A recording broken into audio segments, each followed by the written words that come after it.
नमस्कार, आप देख रहे हैं जस्ट टीवी। मैं हूं नेहा शुक्ला। चर्चा द ट्रुथ लेकर फिर से आप सभी दर्शकों के सामने उपस्थित हूं। चर्चा द ट्रुथ लगातार क्योंकि भारत और पाकिस्तान के बीच तनाव कम होने का नाम नहीं ले रहा है, बल्कि ये गहराता जा रहा है। और कुछ फैक्ट्स जो है भारत के विदेश मंत्रालय ने दिए हैं, आतंकवादी जो मारे गए ऑपरेशन सिंदूर के जरिए, और वो किस तरीके से लंबे समय से आतंकवाद का प्रचार प्रसार कर रहे थे और आतंकवादियों की ट्रेनिंग कैंप चला रहे थे पाकिस्तान की धरती पर। उसका डिटेल्स जो है वो भारत के विदेश मंत्रालय ने जारी किया है, सार्वजनिक किया है। तो एक बार फिर से जो पाकिस्तान के दावे कि पाकिस्तान में कोई टेरर कैंप नहीं है, बल्कि 3 डिकेट्स तक हमने अमेरिका और पश्चिम देशों के बहलावे में आकर आतंकवाद का समर्थन किया था, या फिर जिस तरीके से एक्टिविटीज में पाकिस्तान शामिल रहा, लेकिन दैट वाज अ सीक्रेट। लेकिन भारत ने जो डिटेल्स जारी किए हैं, सार्वजनिक किए हैं, वो कहते हैं कि पाकिस्तान मिलिट्री हो या फिर पाकिस्तान की सरकार, आतंकवादियों और उनकी मौत के बाद जिस तरीके से उनके जनाजे में पाकिस्तानी मिलिट्री के ऑफिशियल शामिल हुए, और यहाँ तक कि मरियम नवाज जो कि पंजाब, पाकिस्तान का जो पंजाब प्रांत है, उनकी मुख्यमंत्री हैं, वो भी शरीक हुई हैं। इसलिए सवाल उठता है कि क्या वाकई पाकिस्तान के जो दावे हैं वो दुनिया को अभी गुमराह कर सकते हैं। हमारे साथ प्रोफेसर ब्रह्मदीप अलूने जुड़ चुके हैं। चर्चा द ट्रुथ में कोशिश करेंगे आतंकवाद पर बड़ा प्रहार। ऑपरेशन सिंदूर के जरिए भारत ने यह दावा किया है और उन 5 आतंकवादियों के जो है डिटेल्स जारी किए हैं। तो ये कितना बड़ा जो है आतंकवाद पर प्रहार, ऑपरेशन सिंदूर के जरिए भारत का ये कितना बड़ा प्रहार। आइए स्वागत कर लेते हैं चर्चा द ट्रुथ में और कोशिश करेंगे कि अपने इस कार्यक्रम के जरिए आतंकवाद ही नहीं बल्कि पाकिस्तान को क्या भारत सबक सिखा पाने में कामयाब हो रहा है, क्योंकि जो पाकिस्तान की तरफ से अटैक है वो कम नहीं हो रहे, बल्कि और जो है सीरियस टाइप के जो अटैक्स है वो हुए हैं। प्रोफेसर ब्रह्मदीप अलूने, बहुत बहुत स्वागत करती हूँ चर्चा द ट्रुथ। हम लगातार फॉलो कर रहे हैं जब से पहलगाम आतंकी हमला हुआ, उसके बाद से लगातार जस्ट टीवी के दर्शकों तक मैं एक एक डिटेल पहुंचाने की कोशिश कर रही हूं कि किस तरीके से आतंकवाद का प्रचार प्रसार, संरक्षण और इसका फंडिंग पाकिस्तान कर रहा है। अब ये जो भारत के विदेश मंत्रालय ने डिटेल्स जारी किए हैं, आप इसे कैसे देख रहे हैं? मैं वो नाम ले लेती हूँ। अब अबू जुंदल है, हाफिज मोहम्मद जमील है, और भी कई नाम है, मोहम्मद यूसुफ अजहर है, खालिद अबू अकाशा उसका नाम है, मोहम्मद हसन खान है। ये लश्कर और जैश ए मोहम्मद के बड़े आतंकी सरगना उनके ये नाम है जी। लेकिन यहाँ जी जब से पहलगाम में जो आतंकी हमला हुआ है, जो लोग मारे गए हैं, उसकी जिम्मेदारी रेजिस्टेंस ग्रुप ने ली सबसे पहले।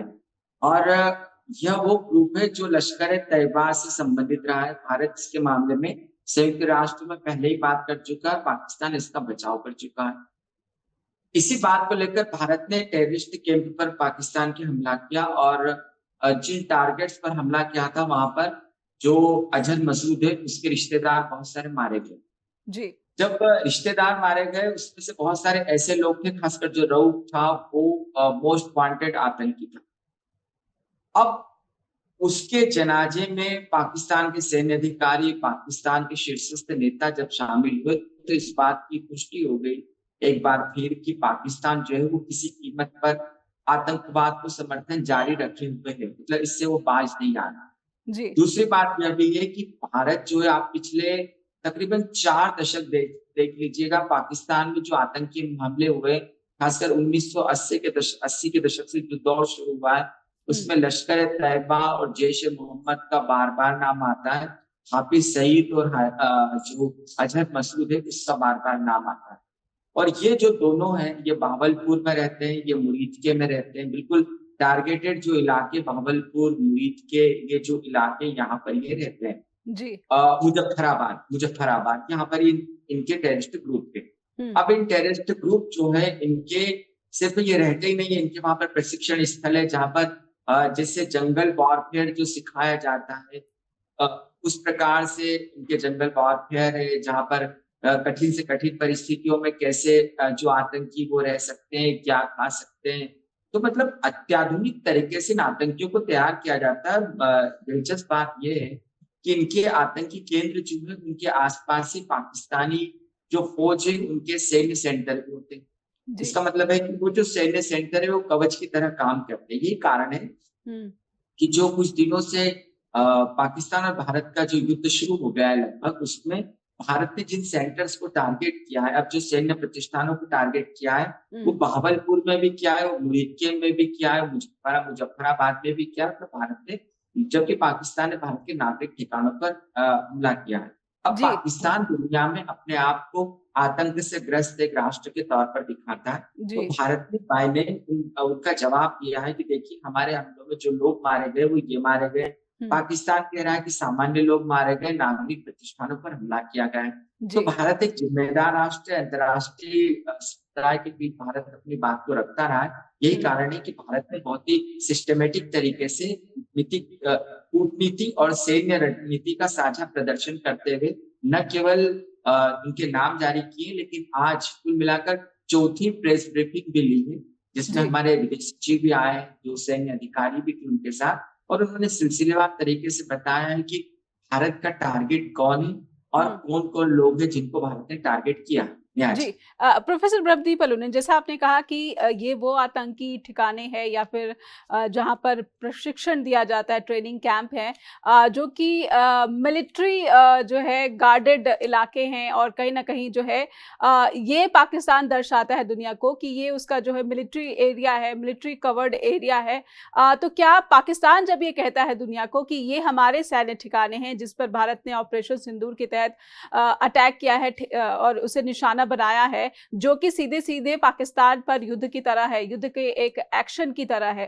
तो क्या दुनिया, अंतर्राष्ट्रीय जगत, जब भारत ये दावा करता है कि उसने आतंकी ठिकानों को टारगेट बनाया है, तो क्या वो गलतफहमी का शिकार अब भी बन रही है? अगर मैं देखती हूँ कि जिन मौतों का दावा भारत की तरफ से किया गया है, क्या ये तो साफ है कि वो मिलिट्री से रिलेटेड लोग नहीं थे। ना ही वो पाकिस्तानी सेना के कोई ऑफिशियल थे जिनके जनाजे में वहाँ के जो शीर्ष नेतृत्व हैं वो शामिल हो रहे हैं, मिलिट्री ऑफिशियल शामिल हो रहे हैं। इसके बावजूद पाकिस्तान लगातार झूठ कैसे बोल पा रहा है? इतनी हिम्मत? जी। जी देखिए, जो भारत, आप यदि पहले दिन से हम बोले, जो भारत की ओर से जो टारगेट किया गया था, उसमें पाकिस्तान के आतंकी ठिकानों को टारगेट किया गया। जी। उसके जवाब में जो पाकिस्तान ने रिस्पॉन्ड किया है, उसमें उसने भारत के नागरिक ठिकानों पर किया है। वो अलग बात है कि हमारी जो एयर में जो डिफेंस सिस्टम है बहुत अच्छा है, या हम पर इसका जो हमले उसका प्रभाव नहीं पड़ा। ठीक है। लेकिन अंततः भारत ने पाकिस्तान के सैन्य ठिकानों पर हमला नहीं किया। भारत ने पाकिस्तान के नागरिक ठिकानों पर हमला नहीं किया। हुँ, भारत ने पाकिस्तान के जो है आतंकी जो ठिकाने, उन पर हमला किया। सैन्य प्रति और बाकायदा पहली जो प्रेस ब्रीफिंग हुई थी, उसमें हमारी जो कर्नल सोफिया है, हुँ, सोफिया कुरैशी, उन्होंने इस बात को सामने भी रखा कि हमने सिर्फ इन ठिकानों पर हमला किया है। हुँ, तो पाकिस्तान जो है वो दुनिया के सामने जो प्रदर्शन कर रहा है, और दुनिया इस बात को बखूबी जानती है। यही कारण है हुँ, कि आप देखिएगा कि रूस और यूक्रेन युद्ध को ले लें, कुछ राष्ट्र यूक्रेन की तरफ हो सकते हैं, कुछ रूस की तरफ हो सकते हैं। हुँ, आप इज़राइल और फिलिस्तीन को ले लें, कुछ राष्ट्र दोनों राष्ट्रों की तरफ है। लेकिन वैश्विक मंच पर भारत ने जो पाकिस्तान के आतंकी ठिकानों को निशाना बनाया है, न तो संयुक्त राष्ट्र ने उसकी आलोचना की है, न अमेरिका ने उसकी आलोचना की, न रसिया ने की है, न इज़राइल ने की है, न ईरान ने की है, न सऊदी अरब ने की है, न यूएई ने की है। मतलब इसमें बहुत सारे इस्लामिक देश भी हैं। आप तुर्की को इसलिए नहीं ले सकते क्योंकि वो तो बहुत अर्दोआन थी, उनकी सोच ही अलग है, वो अनियंत्रित है, वो ठीक पाकिस्तान जैसे। तो हुँ, भारत का जो दावा है उसको दुनिया ने स्वीकार किया है, और हुँ। अधिकांश देशों ने कहा है कि नहीं, हम पर आतंक। मैं यहाँ पर रोकती हूँ और 2 नाम लूँगी जिससे आप भी सहमत हैं, अमेरिका और चीन। 2 वर्तमान की महाशक्तियाँ हैं जो आपस में लड़ रही हैं, लेकिन दोनों ने ही इस एक्शन को, ऑपरेशन सिंदूर को, एक ने शेमफुल कहा, दूसरे ने रिग्रेटफुल कहा।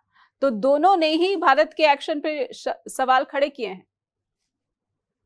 हाँ जी, बिल्कुल देखिए, नहीं इसको इस दृष्टि से लेना चाहिए नेहा जी कि उसको जो ट्रंप ने शेमफुल कहा है, तो ट्रंप ने भारत और पाकिस्तान के बीच जो युद्ध शुरू हो गया उसको शेमफुल कहा है।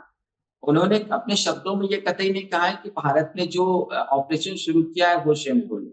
जी। और आप रसिया की भी बात कर ले, तो उन्होंने भारत का नाम लेकर भारत की आलोचना नहीं की कि भारत ने ये ऑपरेशन शुरू क्यों किया है। हुँ, ये जो युद्ध शुरू हो गया है या दोनों देशों के बीच संघर्ष शुरू हुआ है, उसकी आलोचना की। लेकिन यहाँ पर मैं एक बात और कहूंगा कि जो भी हो, लेकिन दोनों महाशक्ति, खासकर अमेरिका रसिया को तो आप ले लें, लेकिन अमेरिका का जो रुख है वो बहुत ही आपत्तिजनक इस समूचे मसले पर नजर आया है। वो इसलिए भी क्योंकि अमेरिका लोकतांत्रिक और मानवाधिकार को जो पसंद करते हैं देशों के साथ खड़ा होता है। लेकिन इस संघर्ष के बीच जो अंतर्राष्ट्रीय मुद्रा कोष ने जो करोड़ों जो अरबों डॉलर दिया है पाकिस्तान को, वो बिना अमेरिका की कंसर्न के दिया ही नहीं जा सकता था, जबकि भारत विरोध कर रहा है। तो भारत अमेरिका से रणनीतिक संबंध। बिल्कुल, एक छोटा सा ब्रेक लूंगी क्योंकि ये बहुत ही वास्ट टॉपिक है जिसको समझने के लिए थोड़ा और बिना इंटरप्शन के समझा जाना चाहिए कि आईएमएफ जिसने पाकिस्तान को जो एक किश्त जो मंजूर की है और इतनी बड़ी रकम लोन के रूप में जो पाकिस्तान को दी जा रही है कि उसको आर्थिक बदहाली से निकालना है, भारत इसका विरोध कर रहा था, लेकिन इसके बावजूद आईएमएफ का जो लोन है वो दिया जा चुका है, इस पर सहमति बन गई है। तो आखिर ये भारत के लिए कितना बड़ा झटका है, जबकि भारत लगातार कोशिश कर रहा है क्योंकि टेरर फंडिंग पाकिस्तान की तरफ से नहीं रुक रही है और यही वजह है कि पहलगाम में आतंकी हमले का अंजाम दिया गया। भारत ने ऑपरेशन सिंदूर चलाया, विरोध किया कि आईएमएफ को जो है लोन रोक देना चाहिए, लेकिन इसके बावजूद पाकिस्तान ये लोन ले पाने में कामयाब रहा है। एक ब्रेक के बाद लौटते हैं। फिर से स्वागत है, चर्चा द ट्रूथ देख रहे हैं आप। और क्या आईएमएफ ने जिस तरीके से अगली किश्त पाकिस्तान को मंजूर कर ली है, ये भारत के लिए एक बड़ा झटका है क्योंकि रकम बहुत बड़ी थी और इस रकम को जो है कम नहीं माना जा सकता। इसको टेरर फंडिंग से जोड़ा है भारत। लगातार हमारे साथ प्रोफेसर ब्रह्मदीप अलू ने जुड़े हुए। प्रोफेसर ब्रह्मदीप अलू ने 7 अरब डॉलर, या फिर अगर मैं आंकड़े में गड़बड़ कर रही हूं तो मुझे बताइए कि ये $1 मिलियन का जो लोन अप्रूव हुआ है आईएमएफ का पाकिस्तान के लिए, भारत को कितना बड़ा झटका है। भारत कोशिश कर रहा था कि टेरर फंडिंग पाकिस्तान कर रहा है, इसका सबूत पहलगाम आतंकी हमला है जिसमें निर्दोष पर्यटकों को निशाना बनाया गया, ये कहते हुए कि जाकर मोदी को बता देना, धर्म पूछकर, नाम पूछकर, और फिर उनको निर्ममता से गोली मारी गई। ब्रह्मदीप अलू ने पहलगाम आतंकी हमला, लगता है दुनिया के आकाओं को, दुनिया भर की महाशक्तियों को इन लोगों से, उन निर्दोष जानों से, उनके परिजनों से कोई लेना देना नहीं। जी देखिए, बड़ा अच्छा सवाल है आप जी। बात ये कि यूरोप की समस्या पूरी दुनिया की समस्या है, अमेरिका की समस्या पूरी दुनिया की समस्या, लेकिन भारत की समस्या न तो यूरोप की समस्या है न ही अमेरिका की समस्या है। एक बार फिर अंतर्राष्ट्रीय मुद्रा कोष ने इस संघर्ष के बीच जो पाकिस्तान को राशि देने की बात कही है, उससे जो पाकिस्तान है उसका आत्मविश्वास बढ़ा होगा। इसके बावजूद कि वो आतंकी हमले करवाता है, इसके बावजूद कि पूरी दुनिया में वो आतंकियों को भेजता है, इसके बाद भी कि वह कट्टरता का प्रचार प्रसार करता है, इसके बाद भी कि लश्कर तैयबा जैसे जो संगठन है उनका जो संबंध अलकायदा से रहा है, आईएस से रहा है, तो ये बहुत दुर्भाग्यपूर्ण है। दूसरी बात यह भी है कि आप किसी भी अंतर्राष्ट्रीय मुद्रा कोष तो जो है वो डेवलपमेंट के लिए कोई भी राशि देता है, गरीबी, स्वास्थ्य, इन सब से लड़ने के लिए किसी राष्ट्र को मदद दी जाती है। अब ये जो अंतर्राष्ट्रीय मुद्रा कोष को ये राशि मिलती कहाँ से? ये राशि मिलती है महाशक्तियों से, अमेरिका जैसे देशों से, यूरोप से राशि मिलती है, और खासकर इस राशि का उपयोग जो है वो कई देशों की लाइफलाइन की तरह नजर आता है। आप पाकिस्तान को पैसा देना चाहिए, कोई इश्यू नहीं, कोई भी दुनिया का देश दे सकता है, लेकिन पाकिस्तान आतंकी हमले करता है, उस समय यदि आप इस राशि को रोक देते और इस राशि के साथ आप ये कहते कि ये राशि तभी जारी की जाएगी जबकि पाकिस्तान अपने टेरर कैंप को नष्ट करेगा और भारतीयों को वो आतंकियों को सौंपेगा जिसकी भारत मांग कर रहा है, तो ये भारत की कूटनीतिक विजय भी होती और ये पाकिस्तान को आतंक से रोकने का एक अच्छा कदम भी होता। प्रोफेसर ब्रह्मदीप, आपने कहा भारत की कूटनीतिक विजय होती, तो क्या ये कूटनीतिक हार हुई है? नहीं, कूटनीतिक हार नहीं कह सकते नेहा जी, लेकिन या तो हम दुनिया को समझा नहीं पाए या दुनिया हमसे समझना नहीं चाहती, दोनों चीजें जी। यहाँ पर देखिए, भारत ने इसका विरोध करना था, भारत ने उसका विरोध किया, मतलब भारत ने अपना विरोध बरकरार रखा कि आप अंतर्राष्ट्रीय मुद्रा कोष जो है पैसा नहीं दे पाकिस्तान को। अब अंतर्राष्ट्रीय समुदाय यह नहीं जानता क्या कि पाकिस्तान जो है वो आतंकवाद को कितना प्रायोजित करता है, तो इसका मतलब साफ है कि भारत जैसे जो लोकतांत्रिक देश है, भारत जैसे जो बड़े देश है, या जो सही तरीके से दुनिया के विकास में भागीदारी करते, उन देशों की राजनीतिक स्थिरता या उन देशों की जो खुशहाली है, उससे यूरोप को कोई ज्यादा अर्थ मतलब नहीं है, या अमेरिका उनसे ज्यादा मतलब नहीं रखता है। अमेरिका जैसे देशों के लिए वो देश महत्वपूर्ण हो जाते हैं जो उसके सैन्य अड्डे बने रहना चाहते हैं। जैसे आप पाकिस्तान को ले लो, वो पाकिस्तान सैन्य अड्डा बना रहना चाहता है, मिस्र जी। जो है सैन्य अड्डा बना रहना चाहता है। तो जो अमेरिका, जैसे आप सऊदी अरब को ले लें, सऊदी अरब का मानवाधिकार रिकॉर्ड बहुत अच्छा नहीं है, कतर का मानवाधिकार रिकॉर्ड बहुत अच्छा नहीं है, लेकिन अमेरिका से उसकी भागीदारी जो बढ़ी हुई है, या उनके हितों का संवर्धन करता है अमेरिका। तो बात यह है कि जो नई वैश्विक व्यवस्था है नेहा जी, उसमें आदर्श और मूल्यों की कोई जगह नहीं है। संयुक्त राष्ट्र संघ जो है वो बहुत ही कमजोर हो गया है। जी। तो नीतियां जो है, नीति और अनीति की लड़ाई में अब नीतियां कहीं नजर नहीं आती, और यही कारण है कि भारत को कूटनीतिक सफलता इस मामले में इसीलिए नहीं मिली है क्योंकि पाकिस्तान को एक सैन्य अड्डे के रूप में चीन की भी आवश्यकता, अमेरिका की भी आवश्यकता है, और वो ज्यादा महत्वपूर्ण है किसी आतंकवाद से, वो ज्यादा महत्वपूर्ण है भारत के हितों से, वो ज्यादा महत्वपूर्ण है जो निर्दोष लोगों की हत्याओं से। तो जो जी। महत्वपूर्ण लगता है अमेरिका को या यूरोप को, वो वही करते हैं, और यही कारण है कि अंतर्राष्ट्रीय मुद्रा कोष ने तमाम भारत के विरोध के बावजूद पाकिस्तान को पैसा दे दिया। हाँ जी। जी। तो इन सब के पीछे जियोपॉलिटिक्स जो है वो हावी दिख रहा है। मानवाधिकार की बातें करने वाले या फिर इसकी दुहाई देने वाले फिलहाल जो है जियोपॉलिटिक्स करते हुए नजर आ रहे। प्रोफेसर ब्रह्मदीप अलूने एक मैं टिप्पणी उस पर भी लेना चाहूंगी। पाकिस्तान लगातार भारत के राज्यों को जिस तरीके से निशाना बना रहा है, इसमें तुर्की के जो है ड्रोन्स का इस्तेमाल हुआ है, चाइनीज मिसाइल्स का इस्तेमाल हुआ है, या फिर जिन हथियारों का इस्तेमाल पाकिस्तान ने भारत के खिलाफ हमलों के लिए किया है, उन हथियारों के जरिए आपको क्या लगता है कि पाकिस्तान कितना जो शक्ति प्रदर्शन है वो कर रहा है और इसके क्या मायने हैं? नहीं, देखिए 2-3 चीजें हैं कि सबसे पहले तो भारत ने अपनी रणनीति को बदला है। जी। पहले भारत जो है वो कोई भी आतंकी हमला होता था, भारत डोजियर सौंपता था, दुनिया में एक्सपोज करने की कोशिश करता था पाकिस्तान को। मतलब भारत एक राजनीतिक लड़ाई के जरिए पाकिस्तान को रोकने की भारत ने लगातार कोशिश की। जी। लेकिन पिछले कुछ सालों में देखिएगा कि आप उड़ी हमले को ले लें, पुलवामा हमले को ले लें, और पहलगाम को ले लें। जी। भारत ने इसके जवाब में पाकिस्तान के टेरर कैंपों को निशाना बनाया, टारगेट बनाया। मतलब अब भारत की जो सैन्य रणनीति है वो इज़राइल और अमेरिका की तरह नजर आती है। दूसरी बात है कि भारत पहले अंतर्राष्ट्रीय मंचों पर आवाज उठाता था, लेकिन अब भारत को लगता है कि अपनी संप्रभुता की लड़ाई लड़ना हमारा अपना कर्तव्य है। यदि हमारे पास सबूत है तो हमको दुश्मन को सबक सिखा देना चाहिए, और भारत इस नीति पर काम कर रहा है। जी। तीसरी बात यह है कि जो वैश्विक शक्तियां जब भारत को इस मामले में प्रवचन देने की कोशिश करती है, तो हमारे विदेश मंत्री बहुत स्पष्ट बोल चुके हैं कि आतंकवाद को लेकर आपका दुश्मन दुश्मन है, तो हमारा दुश्मन दुश्मन क्यों नहीं हो सकता। तो भारत ने इस नीति को अपनाया। अब दूसरी बात है कि भारत ने जो आतंकी ठिकानों को टारगेट किया, तो भारत का रिस्पांस पर्याप्त था या इससे ज्यादा होना था।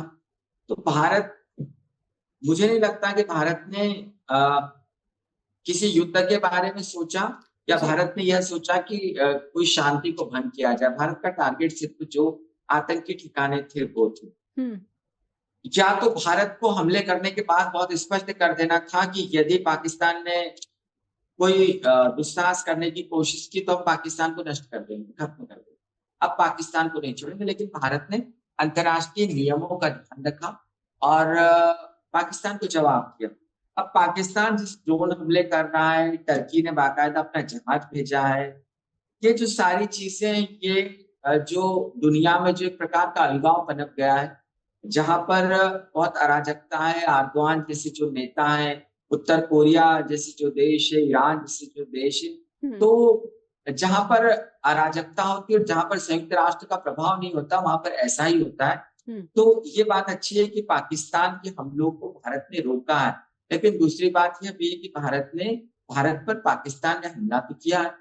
जी। यदि हमारा, आप सोचिए कि यदि एयर डिफेंस सेंटर जो एयर डिफेंस कमांड जो हमारी है, यदि सिस्टम में बहुत अच्छे से काम नहीं करता तो भारत में कितनी कैजुअलिटी हो सकती थी, बहुत हो सकती थी।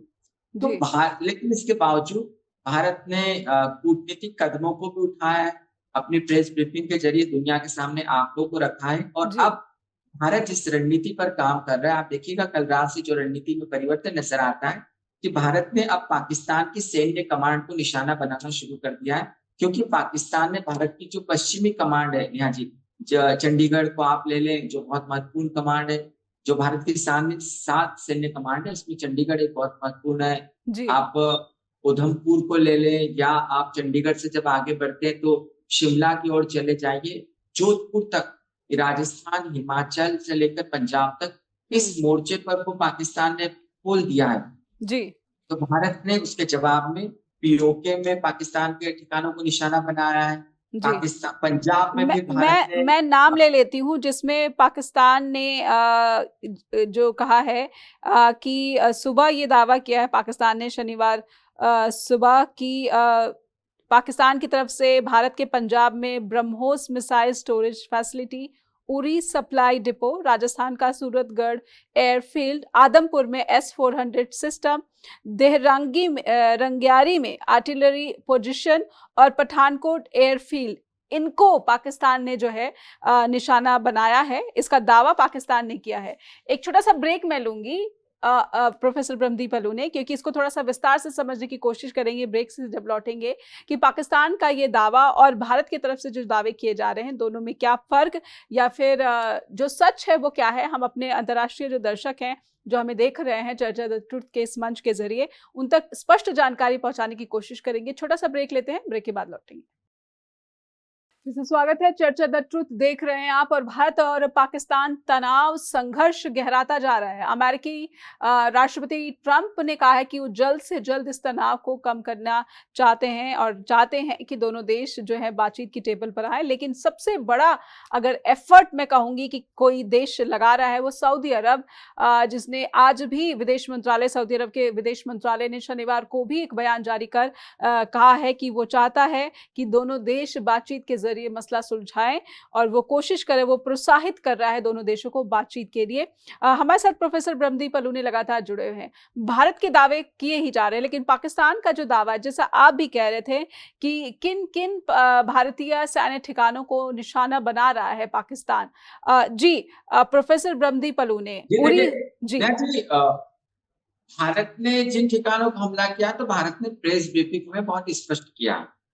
जी, अब पाकिस्तान जिन ठिकानों को निशाना बना रहा है, निश्चित तौर पर पठानकोट जो है वो पठानकोट जो है वो बहुत सैन्य दृष्टि से बहुत महत्वपूर्ण है। कई युद्धों में पाकिस्तान ने उसको निशाना बनाया। तो पश्चिमी मोर्चे पर पाकिस्तान ने लगातार ड्रोन से हमले किए, जी, सैकड़ों ड्रोन से हमले किए। और यह ठीक वैसे ही जैसे हमास ने हमास ने इजराइल पर हमला किया था, जिससे कि आयरन डोम जो सिस्टम है वो कितना रिस्पॉन्ड कर पाता है और कुछ ड्रोन अंदर जाने की संभावना होती है। कारण है कि आप हिजबुल्लाह को ले लें, आप हमास को ले लें, आप ईरान को ले लें, लगातार सैकड़ों ड्रोन। तो उस नीति पर पाकिस्तान ने काम किया है। आयशा और जो हमास की बैठक भी हुई थी, ऐसी खबरें सामने। जी, अब जहां तक आप नुकसान की बात करते थे, देखिए नेहा जी, जब जो युद्ध होता है, युद्ध में गोला और बारूद जो है वो उसका प्रभाव तो पड़ता है। जी, और जो खासकर नियंत्रण रेखा पर जो कुछ चल रहा है, तो उससे नागरिक ठिकाने दोनों ओर के प्रभावित हुए, इसमें भी कोई संदेह नहीं, दोनों ओर के ठिकाने प्रभावित हुए। हम्म, अगली बात यह है कि भारत ने जिन आतंकी ठिकानों पर निशाना बनाया, भारत ने उसके बाकायदा फुटेज जारी किए हैं। और इन सब के साथ जो धमाकों की खबरें आई है और जिसकी पाकिस्तान में संसद में चर्चा भी हुई हम्म। है, इवन वहाँ के जो रक्षा मंत्री उन्होंने भी स्वीकार किया है कि भारत के जो ड्रोन हैं वो इस्लामाबाद तक भी गए, लाहौर तक भी गए।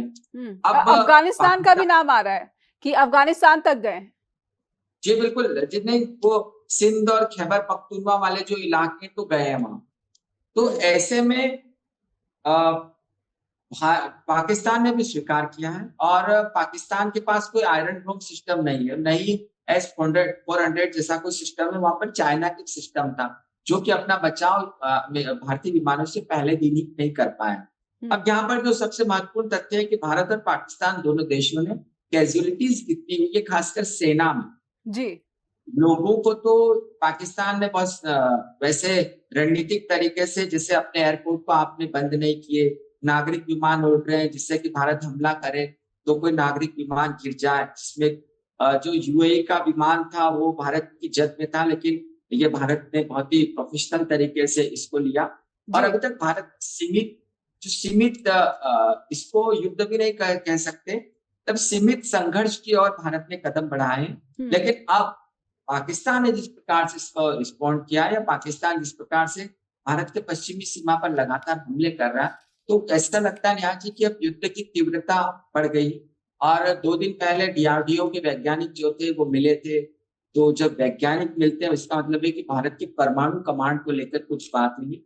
वहीं पर पाकिस्तान की में भी नेशनल कमांड को लेकर जो चर्चाएं सामने आई है, और इन सब में जो एक चीज आशंकित करती है, जो आसिफ मुनीर है उनकी भूमिका। जी। क्योंकि आसिफ मुनीर जो है, ऐसी खबरें आई कि आसिफ मुनीर को बर्खास्त कर दिया गया, लेकिन आसिफ मुनीर जो है 2-2.5 दिन तक गायब रहे, करीब 2 दिन तक गायब रहे। फिर आसिफ मुनीर अचानक अवतरित हो गए। तो ऐसा लगता है कि तख्ता पलट की कोशिश से हो रही होगी। और सऊदी अरब जो है उसके प्रभाव, और अमेरिका जो है, सऊदी अरब और अमेरिका दोनों का पाकिस्तान की सेना पर बड़ा प्रभाव है, तो उनकी कंसर्न के बिना कुछ वहां पर बदलाव होते नहीं है। और यही कारण है कि रातों रात सऊदी अरब के विदेश राज्य मंत्री का आना, शहबाज शरीफ और आसिफ मुनीर का उनसे मिलना साथ में, ये चीजें ये स्पष्ट संकेत करती है कि पाकिस्तान की सेना में कुछ ठीक ठाक चल नहीं रहा है। बलूचिस्तान आर्मी आगे बढ़ रही है, तो इसको लेकर फिलहाल पाकिस्तान गहरे दबाव में है। जहां तक भारत की सैन्य रणनीति का सवाल है, तो भारत जो है वो जो अपने उद्देश्य है, जो अपनी कार्य योजना है, उस पर लगातार ठीक तरीके से काम कर रहा है। क्योंकि पहलगाम हमले के 12 दिनों तक इंतजार करना, तीसरे 13 और 13वें दिन हमला करना, इससे स्पष्ट है कि भारत ने सोच विचार कर इस कार्य योजना को आगे बढ़ाया है। पाकिस्तान ने तो दूसरे दिन कर दिया। दूसरी बात यह है कि भारत जो अब सैन्य पाकिस्तान के जो एयरबेस पर हमला कर रहा है भारत, तो यह भी हो सकता है कि भारत की सेना नियंत्रण रेखा पार कर पाकिस्तानी इलाकों में जाना चाहती है और उनके लिए रास्ता आसान कर रही हो वायुसेना। तो भारत लंबी लड़ाई के लिए तैयार नजर आता है।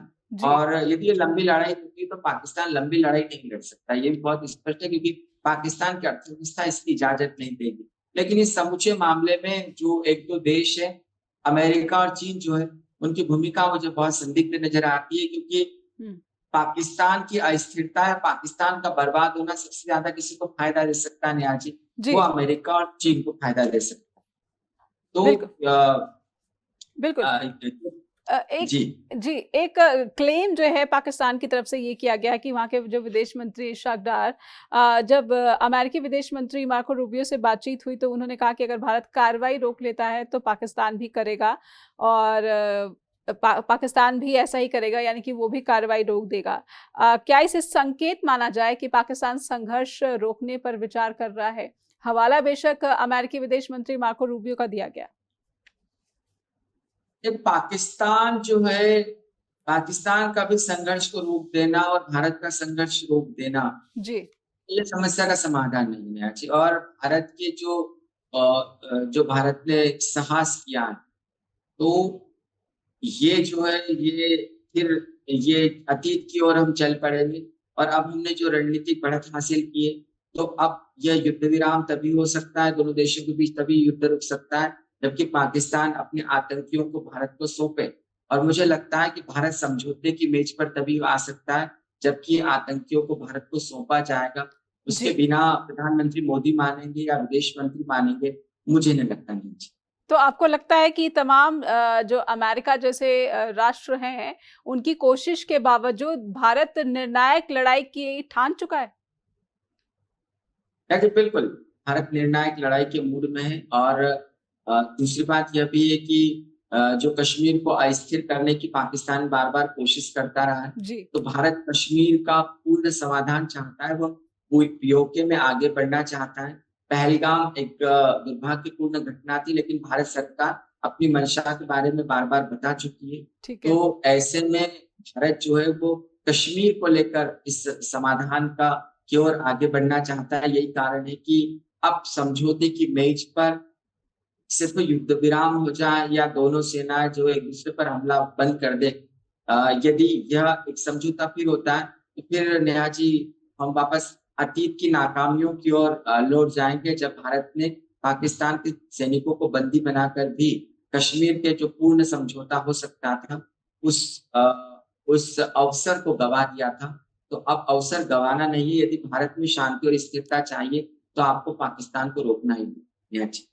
क्या भारत जो है, भारत की सरकार जो है, क्या इजराइल की तरह ही नीति पर आगे बढ़ रही है? जैसे इजराइल ने ठान रखा है कि वो हमास का पूरा खात्मा कर कर ही दम लेगा, भारत सरकार ने भी ठान लिया है कि वो आतंकवादियों का पूरी तरह से सफाया करके ही दम लेगी।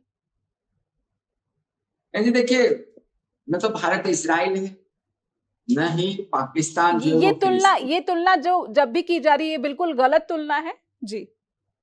जी बिल्कुल नेहा जी, ये बहुत गलत तुलना है, क्योंकि ये दोनों चीजों में बहुत गहरा फर्क है। और इसलिए क्योंकि एक तो दोनों परमाणु शक्ति संपन्न राष्ट्र है, दूसरी बात है कि फिलिस्तीन जो है उसका रणनीतिक महत्व जो वो उतना नहीं है।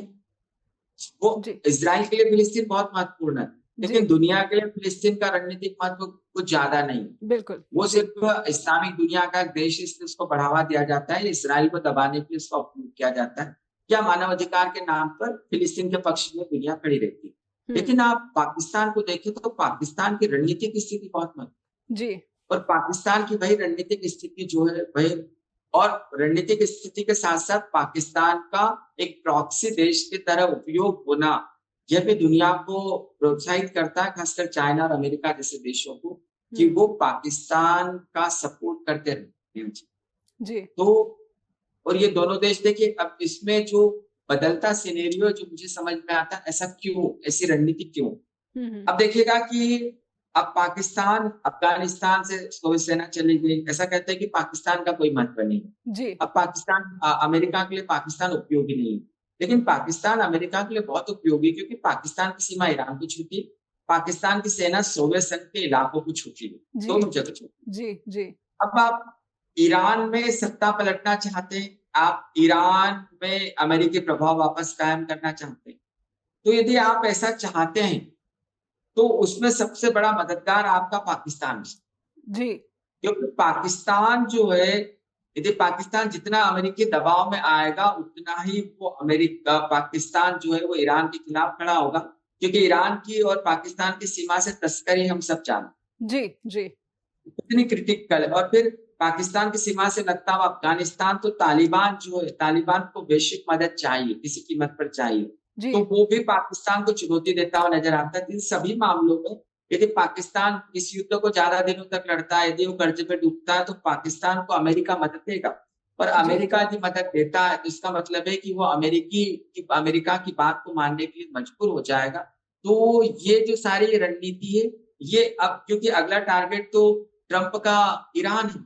जी बिल्कुल एक बात और नेहा जी, एक बात और कहूंगा मैं, यदि आप ब्रेक ले रहे हैं तो फिर ब्रेक के बाद कहूंगा। बिल्कुल, एक छोटा-सा ब्रेक लूँगी और उसके बाद, क्योंकि बहुत ही महत्वपूर्ण बात हो रही है कि जब अमेरिका जैसे सुपर पावर जो पाकिस्तान को इसीलिए स्ट्रैटेजिक पार्टनर बनाते हैं, क्योंकि वो ईरान के अपने टारगेट को जो है पूरा कर पाएँ या फिर सोवियत संघ के अपने टारगेट को पूरा कर पाएँ।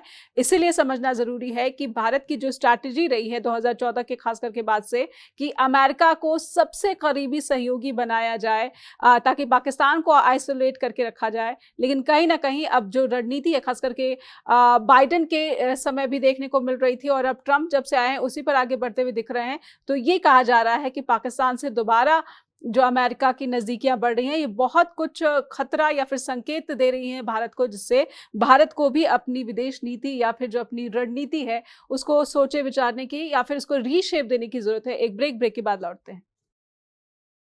फिर से स्वागत है आपका। आप देख रहे हैं चर्चा द ट्रूथ। और भारत और पाकिस्तान का संघर्ष बढ़ रहा है, लेकिन इस संघर्ष के बढ़ने के पीछे कई कारण हो सकते हैं।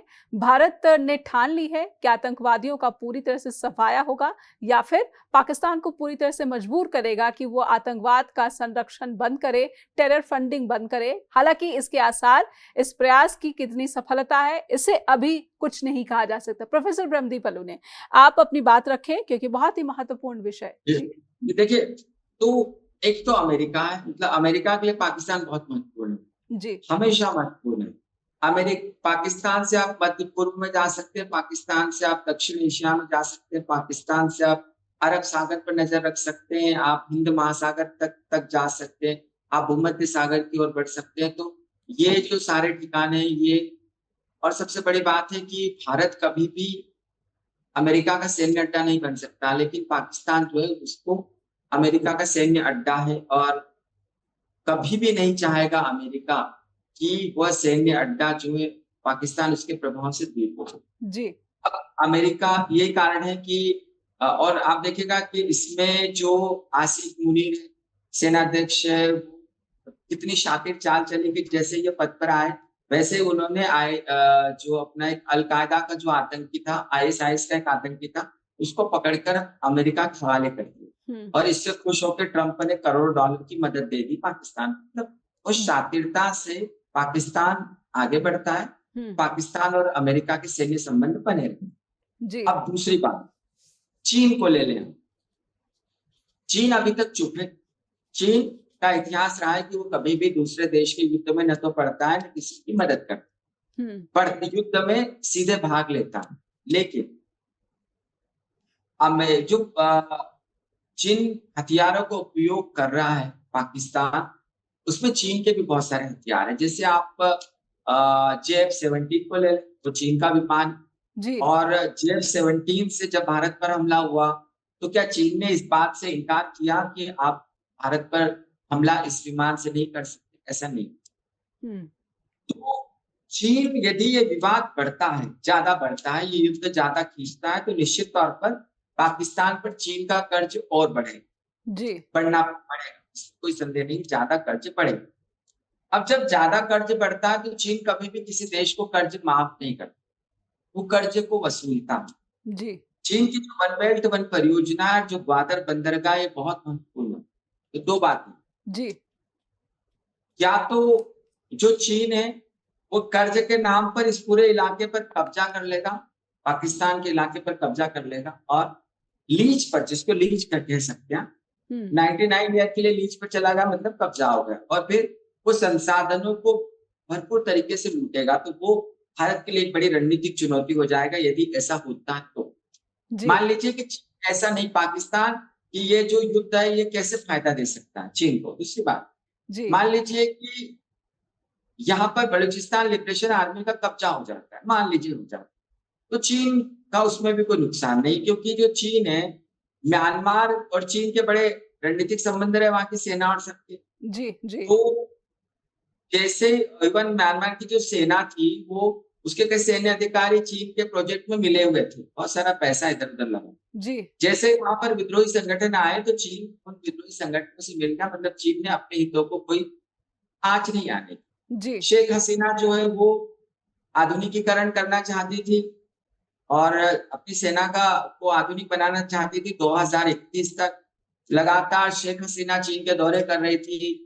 बांग्लादेश के इतिहास में सबसे ज़्यादा कभी किसी के कार्यकाल में प्रोजेक्ट आए हैं, तो वो शेख हसीना के दौर में आए हैं। जी, जी, हमको गलत लगता है कि शेख हसीना भारत की बहुत बड़ी मित्र थी, ऐसा कुछ था नहीं। हुँ, तो हुँ, चीन पूरी तरीके से हावी हो गया है। भारत और बांग्लादेश के कुछ 2-4 मैत्री पुल बने, लेकिन ऐसे सैकड़ों मैत्री पुल चीन और बांग्लादेश में बने। जी, तो शेख हसीना जब चीन गई, तो चीन को ये खबर थी कि अब ये सत्ता से जाने वाली है। यही कारण है कि शेख हसीना को 2 दिन में वापस लौट के आ गई वो गुस्सा करके, और कुछ ही दिनों बाद उनकी सत्ता जो है चली गई। जी, जी, तो चीन ने तुरंत मोहम्मद यूनूस से संबंध स्थापित किए, और उनके जो प्रोजेक्ट हैं वो बराबर चल गए।